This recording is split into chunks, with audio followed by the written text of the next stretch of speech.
Most people think growing food means starting from scratch every single spring, tilling, planting seeds, watering constantly, and doing it all over again year after year. It's exhausting just thinking about it. But here's what nobody tells you. That's not the only way to feed your family from your own land. What actually helps is learning how to grow perennial food plants, the kind that come back on their own, season after season, with almost no work from you. They're like the gift that keeps on giving, without the burnout. Today I'm sharing 7 perennial plants that make feeding your family feel calmer, more doable, and more purposeful, even if you've never planted a single seed before. And if this kind of slower, more intentional approach to growing food is something you want more of, you might want to subscribe. This channel is all about building a meaningful life one simple project at a time. I'm really glad you're here. Let's get into it. 1. Asparagus. Let's start with asparagus, and this one matters because once you plant it, it produces fresh, tender spears every single spring for 15 to 20 years, and in some cases, even 30 years with proper care. Think about that for a second. You do the work once, and you're harvesting free asparagus for decades. No replanting, no restarting. Just spring after spring of fresh vegetables showing up in your garden like clockwork. The reason asparagus works so well is simple. It fits into normal life. After the first 2 to 3 years of getting established, it doesn't rely on replanting, heavy fertilizing, or constant attention. You're not out there babying it every weekend. It just shows up every spring when you're ready to harvest, does its thing, and asks for very little in return. It's one of those rare plants that rewards patience instead of punishing it. So here's how you actually do this, broken down into 3 simple steps. To start, all you really need is well-drained soil and a sunny spot in your yard or garden. You'll plant what's called asparagus crowns in early spring. These look like tangled roots with little buds on top. Dig a trench about 6 to 8 inches deep, spread the crowns out with roots facing down, cover them with a few inches of soil, and water them in. That's your starting point. Nothing complicated. You're not building a raised bed system or installing irrigation. Just plant, cover, water. The main thing you're doing after that is harvesting spears in spring when they're about 6 to 8 inches tall. You cut them or snap them off at soil level. Some people use a knife, others just bend them until they break naturally at the tender point. Either way works. You'll do this for about 6 to 8 weeks each spring, then you stop and let the plant rest. That's the whole harvest process. It's genuinely that simple. To keep this going long term, focus on just one small habit. Let the ferns grow out in summer. After you stop harvesting in late spring, those spears you leave behind will grow into tall, feathery ferns. They look delicate, but they're actually feeding the root system underground, storing energy for next year's crop. Don't cut them down until they turn brown in fall. That's your one maintenance task. Just let the plant do what it's designed to do. Over time, this leads to fresh, nutrient-dense vegetables showing up on your plate every spring without replanting, without trips to the grocery store, and without spending money on something you grew yourself. It makes your garden feel a little more self-sustaining, a little more abundant, and it does it all without taking more energy from your daily life. You're building a food source that outlasts most garden projects people start and quit within a season. One small thing that makes this even easier is mulching around your asparagus plants in fall. Just spread a few inches of compost, straw, or shredded leaves around the base. It suppresses weeds so you're not constantly pulling them, and it protects the crowns during winter. You don't have to do this. Asparagus is tough and will survive without it. But if you want to make your life even simpler, mulch is a game changer. It's one of those optional steps that's actually worth the 15 minutes it takes. 2. Rhubarb. Next up is rhubarb, and this one matters because it is one of the most cold, hardy perennials you can grow. It survives harsh winters, freezing temperatures, and even a bit of neglect, and it keeps producing for 8 to 15 years or longer. If you live somewhere with real winters, rhubarb is your friend. One plant can keep your kitchen stocked with tart, versatile stalks for over a decade with almost no effort on your part. The reason rhubarb works is that it thrives on neglect. I'm not exaggerating. This plant doesn't need perfect soil, constant feeding, or someone hovering over it. In fact, it prefers being left alone. You plant it once in a cool spot with decent drainage, and it does the rest. It is one of the few crops where doing less actually gives you better results. If you are someone who doesn't want a high-maintenance garden, rhubarb is made for you. Here's the 3-step process to get rhubarb working in your life. To start, all you really need is a bare root crown or a division from someone else's plant. You can often find these at garden centers in early spring, or ask a neighbor. Rhubarb spreads, so people are usually happy to share. Plant it in early spring in a spot that gets partial shade to full sun. Rhubarb tolerates a range of light conditions, which makes it flexible for different yards. Dig a hole, place the crown so the buds are just below the surface, cover it with soil, and water it in. You'll be done with the hard part. The main thing you'll be doing after that is harvesting stalks in late spring and early summer. Here's the key. You pull the stalks instead of cutting them. Grab a stalk near the base, twist slightly, and pull it away from the plant. This clean break helps the plant heal faster and prevents rot. You'll harvest the thickest, most mature stalks and leave the smaller ones to keep growing. Only take about half the plant at a time so it can keep producing. The stalks are what you eat, never the leaves. Rhubarb leaves contain oxalic acid and are toxic, so always trim them off and compost them separately. To keep this going for years, there are 2 small habits worth doing. First, remove any flower stalks as soon as they appear. Rhubarb will try to flower, especially as it matures, but flowering drains energy from stalk production. Just snap or cut them off at the base when you see them forming. Second, every 5 to 7 years, divide your rhubarb clumps. Dig up the plant in early spring or fall, split it into sections with a sharp spade, and replant the divisions. This rejuvenates growth and keeps production strong. It sounds like work, but it's a once every 5 years task that takes maybe 30 minutes. Over time, this leads to an endless supply of tart, tangy stalks perfect for pies, jams, compotes, and even savory sauces. You're not buying rhubarb at the farmer's market for $5 a bunch. You're walking into your yard and harvesting it yourself. It makes your kitchen feel more self-reliant and your meals more intentional, and it does it without adding stress to your garden routine. You plant it, let it settle in, and then just show up when it is time to harvest. One small thing that makes rhubarb easier is waiting until year 2 before you do any heavy harvesting. In the first year, let the plant build strong roots. You can take a few stalks if you really want to, but the more you leave it alone that first season, the stronger and more productive it'll be for the next decade. Patience here pays off in ways most annual vegetables never do. 3. Jerusalem artichoke. Now let's talk about Jerusalem artichokes, also called sunchokes. And this one matters because it has an indefinite lifespan. You plant tubers once and they keep producing year after year after year with zero replanting. They spread underground through tubers, so even if you harvest most of them, the ones you leave behind will regrow the following season. They're nearly indestructible, and in some gardens the bigger challenge is keeping them contained, rather than keeping them alive. The reason Jerusalem artichokes work so well is that they tolerate poor soil, drought, full sun, and neglect better than almost any other vegetable. These plants grow tall, sometimes 6 to 10 feet, with bright yellow flowers that look like small sunflowers. They're part of the sunflower family, which explains the height and hardiness. Once they're in the ground, they basically take care of themselves. You don't need to amend your soil, install drip irrigation, or follow a fertilizing schedule. They just grow. Here's how to get them started and keep them going. To start, all you really need is a few tubers. You can buy these online, find them at farmers markets, or sometimes even in grocery stores. Those store-bought ones are hit or miss depending on whether they've been treated to prevent sprouting. Plant them in early spring, about 4 to 6 inches deep and 12 inches apart. The key here is to plant them in a contained area. Use a raised bed, a large container, or create an underground barrier with landscape edging. If you don't contain them, they will spread across your garden. Some people love this and let them naturalize. Others regret it. Your call, but be intentional about placement. The main thing you're doing is harvesting tubers after the first frost in fall. Cold weather actually makes them sweeter by converting starches to sugars, so don't rush the harvest. When the tops die back, use a garden fork to carefully dig around the base of the plants and lift the tubers. They look knobby and irregular, kind of like ginger root. You can harvest all at once or dig them up as needed throughout fall and winter. They store well in the ground and won't rot as long as the soil drains decently.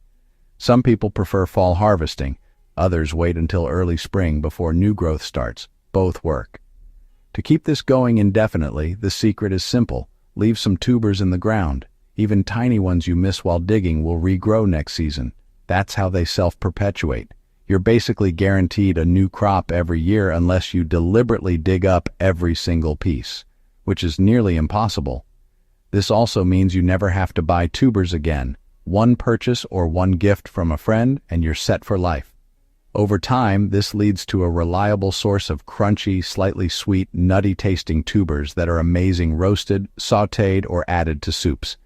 They have a texture similar to water chestnuts when raw and turn creamy when cooked. They're also high in inulin, a prebiotic fiber that's great for gut health, though it can cause digestive discomfort if you eat a lot at once, so start small if you're new to them. This crop makes winter eating feel more abundant because you're harvesting fresh vegetables from the ground when most gardens are dormant. It's food security that takes care of itself. One small thing that makes this easier is planting them in a raised bed or using a buried container. It controls the spread, makes harvesting simpler because you know exactly where they are, and prevents them from taking over areas you want for other crops. A half whiskey barrel or a 3-foot wide raised bed works perfectly. You get all the benefits without the invasive behavior. 4. Egyptian walking onions. Let's talk about Egyptian walking onions. And this one matters because you plant them once and harvest forever. They're completely self-renewing, producing green shoots, underground bulbs, and top bulbs for many years without replanting or reseeding. They're called walking onions because they literally plant themselves. The top bulbs get heavy, bend the stalk down to the ground, root where they touch, and create new plants. Over a few seasons, they'll walk across your garden bed. It's one of the most low-maintenance, set-it-and-forget-it crops you can grow. The reason walking onions work is they handle the propagation for you. You don't save seeds, start transplants, or buy new sets every year. The plant does all of that on its own. They're also incredibly cold-hardy, surviving freezing winters and coming back strong in spring. They tolerate poor soil, irregular watering, and a range of light conditions. If you want an onion that requires zero babying and just keeps giving, this is it. Here's the simple 3-step process. To start, all you really need is a few bulb clusters. These can be the top bulbs or underground bulbs. Either will work. Plant them in fall or early spring, about 2 inches deep and 6 inches apart, in well-drained soil. They prefer full sun, but tolerate partial shade. Once they're in the ground, you're basically done with the setup. No fertilizing required, no mulching necessary, though both can help if you want bigger yields. These onions are designed to survive, not to be fussed over. The main thing you're doing is harvesting whatever part you need. You have 3 options. First, you can harvest the green shoots like scallions. Just snip them at the base whenever you need fresh onion flavor for cooking. They'll regrow from the bulb. Second, you can dig up the underground bulbs in late summer or fall. These are small, about the size of shallots, and have a strong onion flavor. Use them like you'd use any cooking onion. Third, you can harvest the small top bulbs that form at the tip of the stalks. These are intensely flavored and work great for pickling or chopping into dishes. You can use all 3 parts from the same plant, which makes them incredibly versatile. To keep this going, you have 2 choices. You can divide the clumps every few years to prevent overcrowding and encourage bigger yields. Dig them up in fall or early spring, separate the bulbs, and replant them with more space. Or, you can do absolutely nothing and let the top bulbs drop naturally. When they hit the ground and root, they'll expand your patch on their own. Some people let them naturalize along garden edges or in perennial beds. Others prefer to control the spread by harvesting top bulbs before they drop. Either approach works. It just depends on how much space you want them to take up. 5. Tree collards. Now let's talk about tree collards, and this one matters because it can live for more than 20 years if you take care of it properly, producing nutrient-dense greens continuously without ever replanting. Unlike regular collards that are annuals or biennials, tree collards grow into tall, tree-like forms, some reaching 6 to 8 feet, and they never stop producing leaves. They're sometimes called perennial collards or forever greens, and the name fits. Once you have one, you potentially have fresh greens for decades. The reason tree collards work is they don't bolt and go to seed like annual greens do. Most leafy vegetables are programmed to flower, set seed, and die after 1 or 2 seasons. Tree collards break that cycle. As long as you prevent them from flowering by keeping them in the right conditions and pruning back any flower attempts, they'll keep producing leaves year after year. They prefer cool weather and partial shade, which makes them perfect for spots in your garden where other crops struggle. They're filling a niche that most vegetables can't. Here's how to get tree collards going and keep them productive for years. To start, all you really need is a cutting or a small plant. Tree collards don't produce viable seeds, so they're propagated by cuttings. You can find them through plant swaps, online, or from gardening groups focused on perennials. Plant your cutting or transplant in partial shade with decent, well-draining soil. Tree collards tolerate full sun in cooler climates, but prefer some afternoon shade in warmer areas. They don't need rich soil or heavy feeding. Average garden soil works fine. Water them in, mulch around the base, and let them settle. The main thing you're doing is harvesting outer leaves regularly while letting the center of the plant continue growing. This is called cut-and-come-again harvesting. You're taking mature leaves from the bottom and sides, which encourages the plant to keep pushing out new growth from the top. The leaves are thick, sturdy, and packed with nutrients, similar to regular collards, but often a bit more tender. You can use them in any recipe that calls for collard greens, sautéed, braised, added to soups, or even eaten raw in salads if you chop them finely. To keep this going for the long term, there are two key maintenance tasks. First, prune back any flowering stems as soon as you notice them forming. Tree collards will occasionally try to flower, especially if they experience stress from heat, drought, or poor conditions. Flowering signals the end of the plant's life cycle, so you want to prevent it. Just cut the flower stalk back to where it meets the main stem. This redirects energy back into leaf production. Second, protect your tree collards from hard freezes in winter. They're cold hardy down to about 20 degrees Fahrenheit, but prolonged freezing can damage or kill them. Mulch heavily around the base, or cover the plant with a frost blanket during extreme cold snaps. In mild climates, they'll produce year-round without any protection. Over time, this leads to a constant, reliable supply of cooking greens without the cycle of seed starting, transplanting, and replanting that comes with annual vegetables.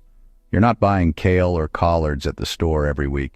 You're walking outside and harvesting fresh, homegrown greens whenever you need them. It makes healthy eating feel effortless and sustainable, and it does it all without adding extra tasks to your gardening routine.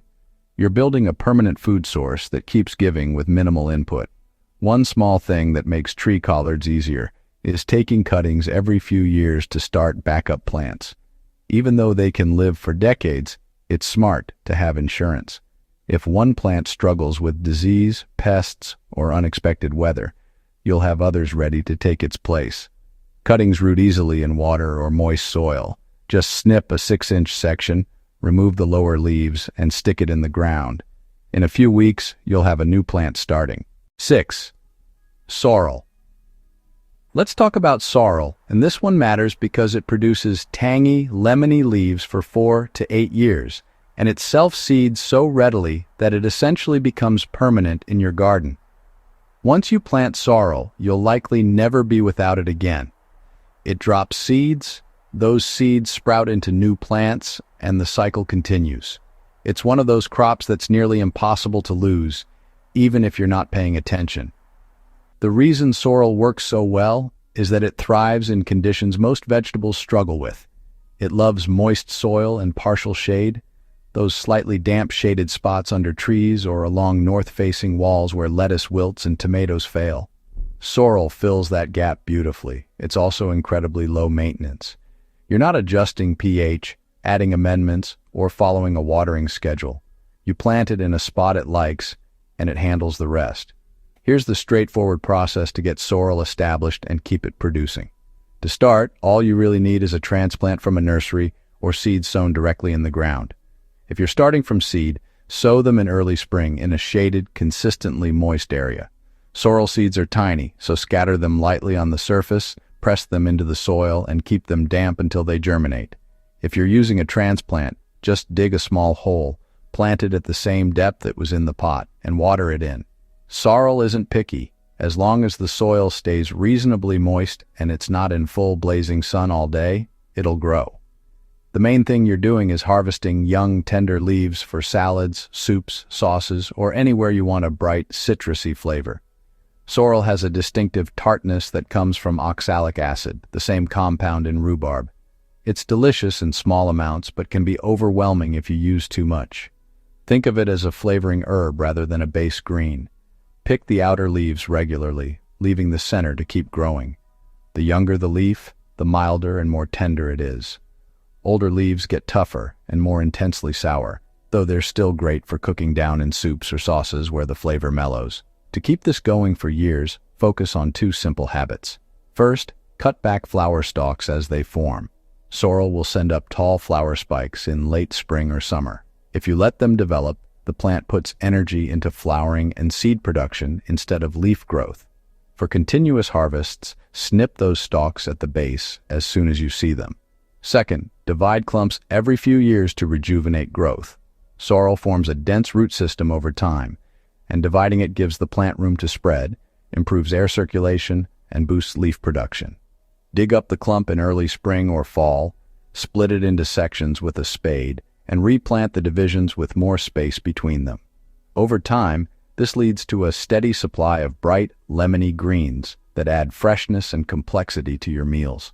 Sorrel works beautifully in spring soups, blended into pesto, stirred into scrambled eggs, or wilted into pasta dishes. It's one of those ingredients that elevates simple meals without requiring fancy techniques or hard-to-find components. And because it self-seeds and spreads, you're building a crop that essentially takes care of its own succession. You don't replant sorrel, it replants itself. That's as low maintenance as gardening gets. One small thing that makes sorrel even easier is letting one plant go to seed intentionally. If you want volunteers popping up naturally in your garden, let one flower stalk mature fully and drop seeds. You'll have baby sorrel plants appearing in the surrounding area the following spring. Some people treat this as a weed problem. Others see it as free food. If you're in the second camp, just transplant the volunteers to spots where you want them, or leave them in place and let your sorrel patch expand naturally. Either way, you're building a self-sustaining food source that requires almost zero effort once it's established. 7. Perennial fruit. Finally, let's talk about perennial fruits, things like berries, figs, and grapes. And this one matters because they transform your yard into a food forest. These are low-maintenance, woody crops that don't require annual replanting and produce harvests for decades once they're established. A single grapevine can produce for 50 years. A fig tree can live and fruit for over 100. Raspberry canes spread and regenerate on their own. You're not just growing food, you're building a permanent, productive landscape that keeps giving long after you've done the initial work. The reason perennial fruits work so well is that they're designed to thrive in forested, low-intervention ecosystems.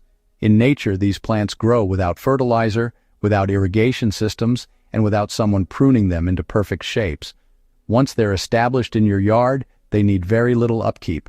Most perennial fruits are drought-tolerant after the first year or two, resist pests and diseases better than annual crops, and produce more abundantly the older they get. You're working with the plant's natural life cycle instead of fighting against it. Here's how to get perennial fruit growing in your life and keep it productive for years. To start, choose one type that fits your climate and space. Raspberries and blackberries are great for cooler zones and spread through underground runners, creating dense thickets over time. Figs thrive in warmer areas and tolerate poor soil and drought once established. Grapes need full sun and something to climb on, a trellis, fence, or arbor, but they're incredibly productive and long-lived. Currants and gooseberries work well in partial shade and cooler climates. Pick what makes sense for where you live, then plant in early spring or fall when the weather is mild. Perennial fruits prefer full sun and decent drainage, but they're adaptable. Dig a hole twice as wide as the root ball, plant at the same depth the plant was growing in its container, backfill with soil, and water deeply. The main thing you're doing after planting is mulching around the base and pruning lightly each year to shape growth and encourage fruiting. Mulch suppresses weeds, retains moisture, and feeds the soil as it breaks down. Use wood chips, straw, or shredded leaves. Anything organic works. Pruning varies by plant type, but the basic idea is the same. Remove dead or damaged wood, thin out overcrowded branches to improve air circulation, and cut back old canes or vines that are no longer productive. You're not doing ornamental topiary here. You're just keeping the plant healthy and focused on fruit production. Most perennial fruits need 15 to 30 minutes of pruning once a year. That's it. To keep this going long-term, water during droughts for the first 2 years while the plants establish deep roots, then let nature handle most of the watering. Harvest regularly. Ripe fruit left on the plant attracts pests and can spread disease. Beyond that, perennial fruits reward neglect better than fussing. Overwatering, over-fertilizing, and over-pruning often do more harm than good. These plants are survivors. Let them do what they're designed to do. Over time, this leads to fresh fruit harvests every single year without grocery bills, without driving to farmers markets, and without wondering where your food came from. You're eating raspberries you watched grow, figs you picked yourself, grapes you pruned and tended. It makes your property feel productive and purposeful. And if you have kids or grandkids, it gives them a living example of what it means to invest in the future. You plant once, and generations benefit. One small thing that makes perennial fruit easier is choosing native or regionally adapted varieties. A fig variety bred for California might struggle in North Carolina. A raspberry developed for cool summers might fail in the South. Match the plant to your climate, and you'll avoid most problems before they start. Local nurseries usually stock varieties that perform well in your area. Ask what they recommend and trust their expertise. That one decision, picking the right variety, makes everything else simpler. If this is giving you ideas, tap the like button so more people can find it, and let me know in the comments which one of these 7 feels easiest for you to start with. Are you thinking asparagus because it lasts so long, or maybe walking onions because they take care of themselves? I love seeing what you're building and hearing what resonates with you. Your comments help shape what I cover next, so don't hold back. Let's build this community together. Priority bonus tip. Here's something most people overlook when they start growing perennials, and it makes a bigger difference than you'd expect. Instead of planting more varieties or adding more beds, focus on removing one small friction point. Choose perennials that are perfectly suited to your exact climate and soil conditions. Not close enough, not almost right, perfectly matched. Here's why this matters. Perennial crops use 4 times fewer nutrients than annual vegetables because their deep root systems access minerals and water that shallow-rooted annuals can't reach. They resist pests and diseases better once established because they're not stressed, and stressed plants are what pests target. They handle drought, heavy rain, and temperature swings without you having to intervene. But all of those benefits disappear if you plant the wrong variety in the wrong place. A fig tree that thrives in Zone 8 will struggle and eventually die in Zone 5. Raspberries bred for cool climates will produce poorly in hot, humid areas. Asparagus in heavy clay that doesn't drain will rot instead of producing spears for 20 years. The plant variety and your growing conditions have to align, or you're fighting an uphill battle. So before you buy anything, research what actually works where you live. Talk to local gardeners.